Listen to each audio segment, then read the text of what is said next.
ఆరోగ్యం, ఆత్మవిశ్వాసం అనూస్తో సాధ్యం. ట్రాన్స్ఫర్మేషన్ సర్వీసెస్ పైన ఫ్లాట్ 50% డిస్కౌంట్. అనూస్ సిన్స్ 1982.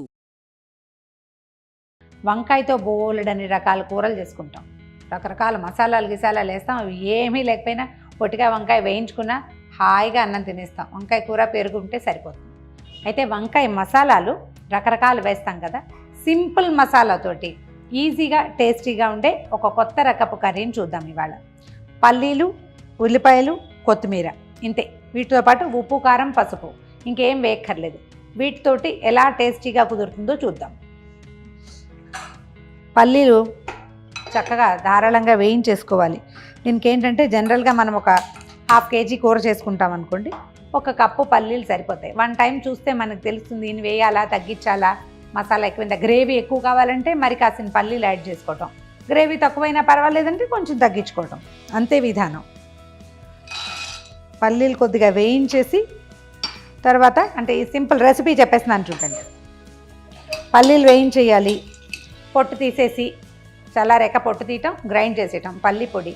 దాంట్లో ఒక 3 ఉల్లిపాయలు, 1/2 kgకి 3 ఉల్లిపాయలు సరిపోతాయి. ఒక 3 ఉల్లిపాయలు, ఒక బాగా మాత్రం కొత్తిమీర, ఈ కప్ కనిపిస్తోంది కదా, ఈ కప్ సైజు కొత్తిమీర 3 మిక్సీలో వేయటం, గ్రైండ్ చేసేయటం. చక్కగా ముద్ద కలర్ఫుల్గా కనపడుతుంది, గ్రీనిష్గా. అందులో ఉప్పు, కారము, పసుపు 3 యాడ్ చేయటం. అవి వంకాయలు వేయించి ఈ ముద్దనెత్తి అందులో పెట్టేయటమే.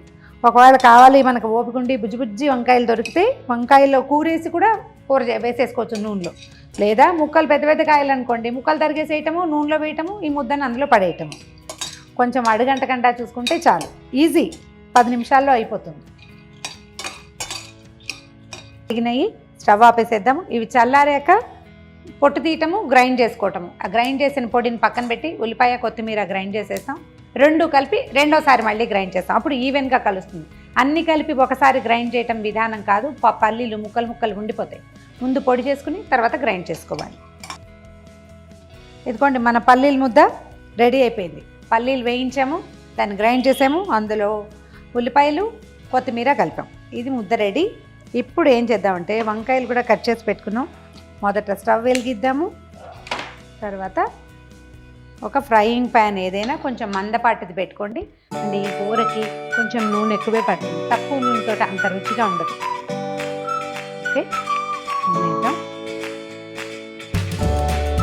నేను ఇలా ఇది ఎత్తి వేస్తున్నాను, కానీ జనరల్గా నేను ఈ పని చేయనండి.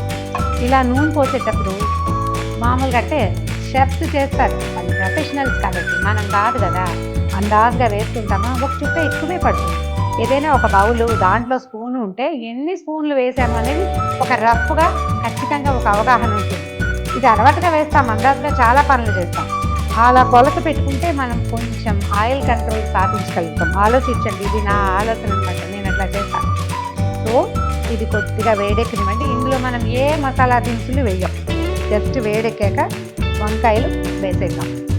వంకాయ కంటే ముందు ఏం చేద్దామంటే ఒక చిటికెడు పసుపు వేద్దాము. నూనెలో బాగుంటుంది, ఈవెన్గా కలర్ వస్తుంది. వేసాం, రంగు బాగా వస్తుంది చూడండి. ఇప్పుడు వేసేద్దాం వంకాయ.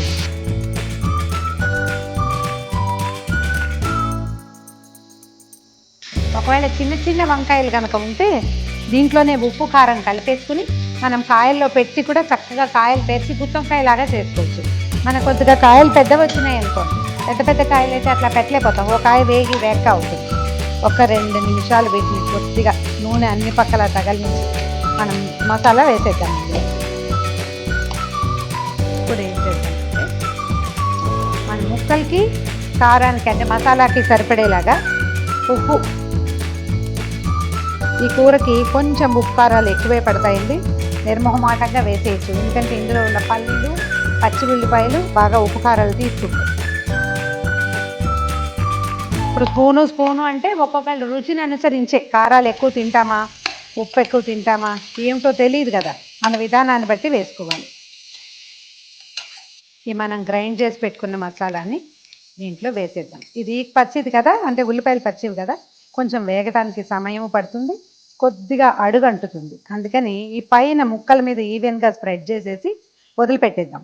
ఒక 5 నిమిషాల తర్వాత అది వేడి కొంత ఉడికాక తిరగేస్తే నూనెలోకి వెళ్ళిపోతుంది అన్నమాట. దీంట్లో ఒక డ్రాప్ నీళ్ళు వేసి కూడా పోసేసేయచ్చు పైన. కొద్దిగా ఎక్కువ వేయను, చాలా కొంచెమే.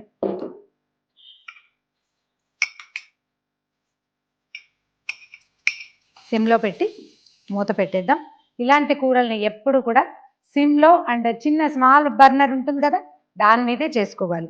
ఒక్క 5 నిమిషాల తర్వాత కూర తిరిగేద్దాం.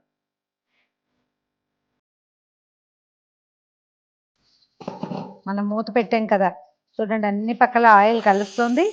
ఇప్పుడు ఈ మసాలాని వెనక్కి టర్న్ చేద్దాం, అంటే పైన ఉన్న గ్రీనిష్ కలర్ కూడా మారిపోతుంది. వాసన బ్రహ్మాండంగా వస్తుంది. మనం ఈ కూర చేస్తే ఇందులో మనం ఏం ధనియాలు వేయలేదు, మసాలా దినుసులు ఏం పడలేదు, అయినా కూడా పక్కింటి వాళ్ళకి వాసన వస్తుంది మన ఇంట్లో ఏం కూర చేస్తున్నాము అని. ఇప్పుడు మాకు కూడా ఛానల్లో పైనుంచి దిగేస్తారు ఏదో చేసేస్తున్నామని. తీరా చూస్తే ఇక్కడ వంకాయ కూరే ఉంటుంది. మనం ఆయిల్ ఎక్కువ వేయటం వల్లే ఇలా చక్కగా గ్రేవీ కలర్ఫుల్గా వస్తుంది అండ్ అడుగంటకుండా ఉంటుంది. ఎంతో కొంత అంటుతుంది. ఇంకొక 5 నిమిషాల్లో మన కూర సర్వింగ్కి రెడీ అయిపోతుంది. ఓకే, మళ్ళీ ఇంకొక 2 మినిట్స్ మూత పెడదాం. ఎందుకంటే వంకాయలు ఈ కాలంలో బాగా మగ్గటం లేదు, దానికి మూతే మందు.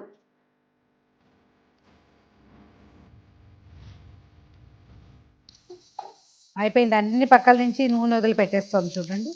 ఈ కూర ఏంటంటే ఒకసారి చూసుకుందాం మనం వంకాయ మెత్తగా ఉందా లేదా అని. ఒకవేళ వంకాయలు ముదురుగా ఉన్నాయనుకో అనిపిస్తే కనుక ఇంకొక నిమిషం ఉంచవచ్చు. ఆల్రెడీ ఇవి మెత్తబడిపోయినాయి, తీసేయచ్చు. ఇంకా వీటిని ఇందులో ఉంచకుండా మొత్తం గ్రేవీ అంతా నీట్గా తీసేసుకుని ఒక సర్వింగ్ బౌల్లో వేసి పెట్టుకుంటే సరిపోతుంది.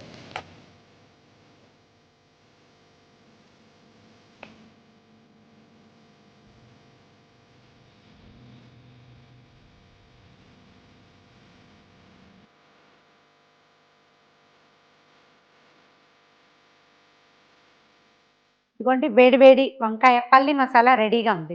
చేసి చూడండి. ఇందులో ఏమైనా అమెండ్మెంట్స్ అంటే ఇక కొత్త కొత్తవి యాడ్ చేయదలుచుకుంటే యాడ్ చేసుకోండి, కానీ ఈ పర్ఫెక్ట్ టేస్ట్ మాత్రం ఇట్లా చేస్తేనే వస్తుంది. ఇంక ఇందులో పైన మనం ఏమైనా వేయటము, కొత్తిమీరతో గార్నిష్ చేయటం ఏం చేయక్కర్లేదు. ఇది పూర్తిగా కొత్తిమీరతోటి వండిన వంటే. ప్రయత్నించి చూడండి, పిల్లలకి చాలా నచ్చుతుంది. రొట్టెల్లోకి అన్నంలోకి కూడా తినచ్చు.